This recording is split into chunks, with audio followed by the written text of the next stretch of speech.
12 black SUVs, 4 in the morning. The doors come off the hinges before anyone inside is even awake. 14 arrest warrants, RICO charges, and your name printed on all 14.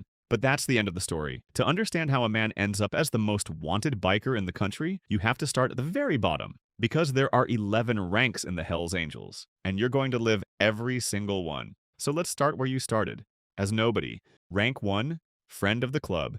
You're not in the club, you're not close, but you know a guy. Maybe you patched up a member's Harley at your shop for free. Maybe you grew up 3 houses down from a full patch rider. Either way, you made yourself useful, and useful is enough to get tolerated. Barely. You show up to their parties. You buy the support merch, the plain shirts, the ones without the winged skull, because you haven't earned the right to wear that. Not even close. You drink at their bar and you keep your mouth shut. Then one night, a patched member pulls you aside.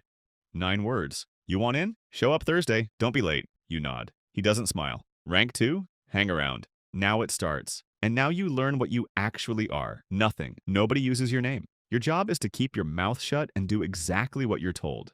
You stand outside the clubhouse door for 6 hours while the patched members handle business inside, rain soaking straight through your jacket. When they walk out, you hand them a cold beer and you smile. You wash their bikes. You run their errands. You are furniture that fetches. Then it happens. A member insults you, loud, in front of your girlfriend. Every instinct in your body says swing. Your fists are already closed. You don't move. You stand there and you take it. Because here's the rule nobody says out loud. The second you snap, you're done. They're not insulting you by accident. They're measuring you. Rank 3, associate. A member sponsors you. He stands up in front of the entire chapter and puts his name next to yours. That matters. Because now if you embarrass him, it falls on him. So the club goes digging into your past. They talk to people you grew up with, people you forgot existed. And one thing ends it right here, no discussion. If you have ever cooperated with law enforcement, even once, even 20 years ago, the tests get sharper. A member hands you a duffel bag. Hold this. A few days. Don't open it. You take it. You don't ask what's inside. You already know you're not supposed to know. And you ride thousands of miles a year on a Harley and only a Harley. Show up on anything else and you can turn around and go home. Rank 4, prospect. The chapter votes. They hand you a bottom rocker. Just your state and a small MC. That's it. No top rocker, no death head. You're not a member, you're a maybe. And a maybe has no life of his own.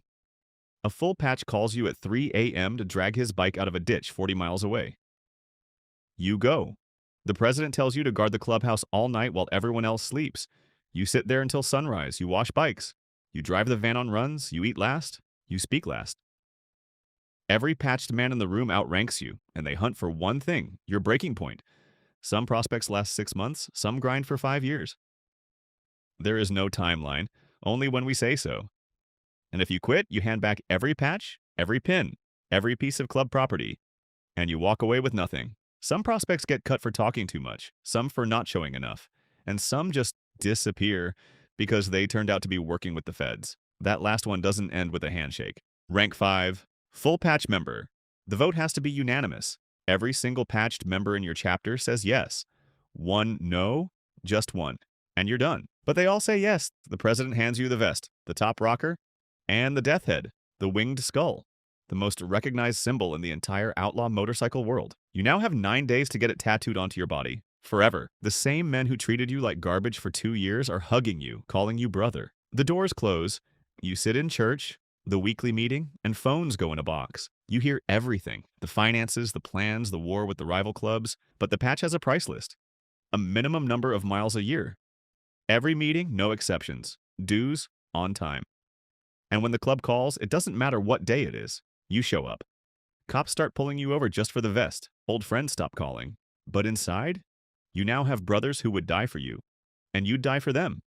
And somewhere in your chapter right now is a prospect. Eager, a little too eager. You don't think twice about him. You should have. Rank 6, nomad. Here's where the ladder stops going straight up and splits. Most members belong to a chapter. One city, one president, one clubhouse every Thursday. But your bottom rocker doesn't name a state. It says one word, nomad. You don't belong to a chapter. You belong to all of them. Trouble in Arizona? You ride to Arizona. A chapter in Texas needs backup? You're on the highway before sunrise. You roll into a town where nobody knows your face, handle the problem, and you're gone before the dust settles. You live out of your saddlebags. Your home is whatever clubhouse takes you for the night. You break down on a desert highway at midnight, 90 miles from the nearest town. You fix it yourself in the dark. Nobody's coming.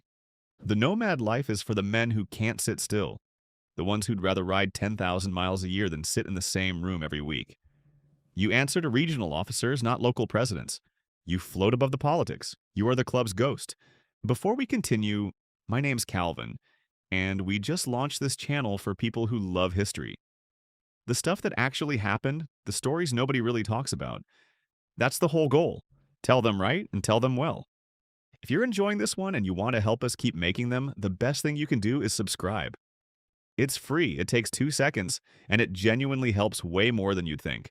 All right, the higher you climb in this club, the more dangerous it gets. So let's get back to the story. Rank 7, Sergeant at Arms. Violence needs a manager now. That's you. The chapter elects you Sergeant at Arms, the enforcer. The cop inside a club that hates cops.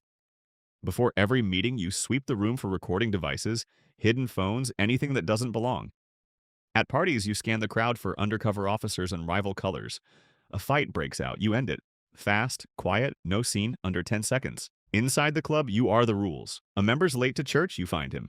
He disrespects the president, you pull him aside, and you don't use gentle words. A prospect steps out of line, you correct him hard. Someone owes the club money and won't pay, you show up at his door. And you carry the weapons to every event.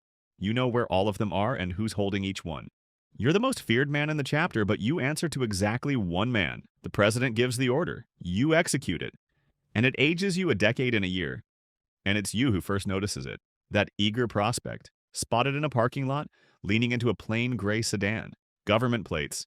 You file it away. You say nothing. Yet, rank 8.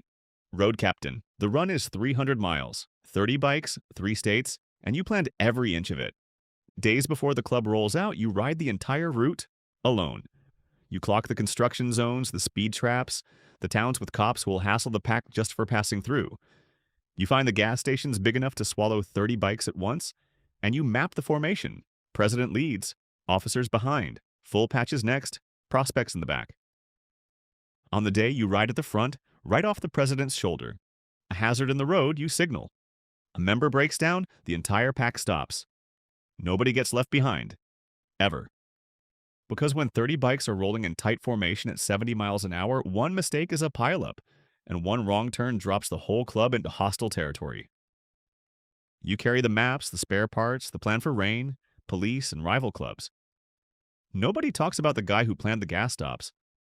The road captain gets no glory. But every run where all 30 riders make it home in one piece, that's you. Silently. Rank 9. Vice President.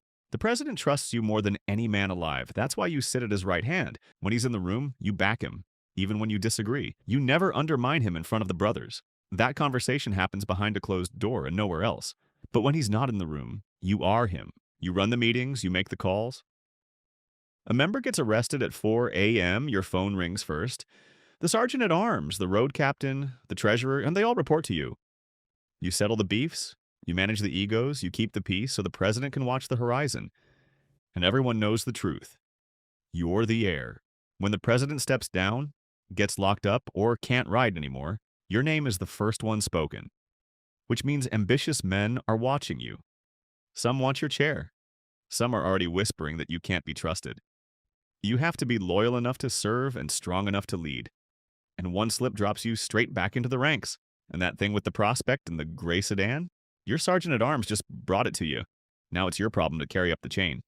Rank 10, Chapter President. The chapter votes, the gavel is yours. You sit at the head of the table during church, and every man in the room looks at you before he speaks. This chapter is your kingdom. Every decision runs through you. Who prospects, who gets patched, who gets cut, which businesses the club touches, which rivals get dealt with, and how. Your vote breaks every tie. Your word is the last word, but you don't rule like a dictator. You let the officers speak. You let the members vote. The club is a democracy, but you set the agenda and you control the temperature of the room. A member can't make rent, you fix it. A prospect gets jumped, you organize the answer. The feds start building a RICO case against your chapter, you call the lawyers and prepare for war. The politics never stop. Every cop in the county knows your name, your bike, and your home address. Your phone is tapped. Your house is watched. Your personal life crumbles because the club always comes first and your family stops pretending they understand. But when you lead that pack down the highway, 40 Harleys thundering behind you, the road wide open to the horizon, you understand exactly why you gave it all up. Then one Thursday, your sergeant at arms stops you before church. We've got a problem. The prospect, the gray sedan.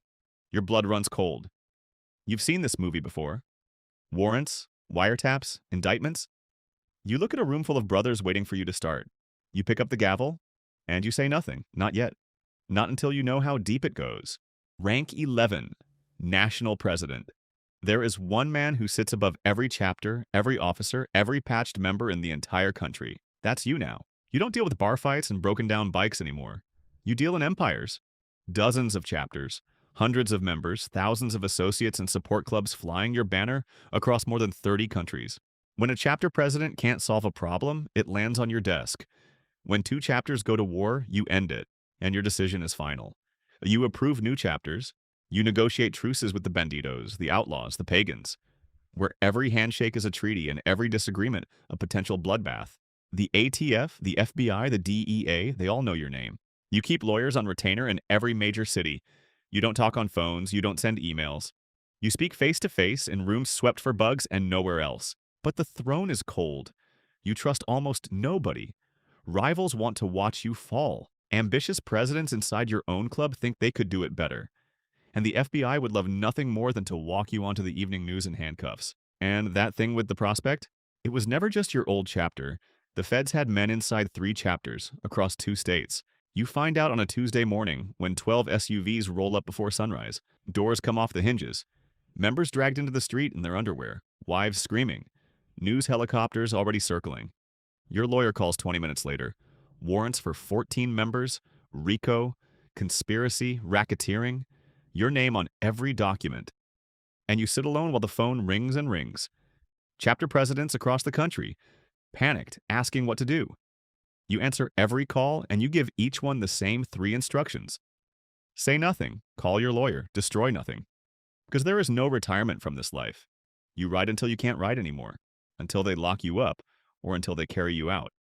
You started as a nobody, a kid who washed bikes and fetched beers and stood outside a door in the rain, just hoping someone would notice him. Now you pick up the phone again, another president, another shaking voice. You take a breath, steady your own, and you deal with it. Because that's what you do, that's what you've always done. But climbing a ladder like this one is nothing compared to what happens the day a man tries to walk down it, to leave the club alive. That story is even darker than this one. And that's the video you should watch next.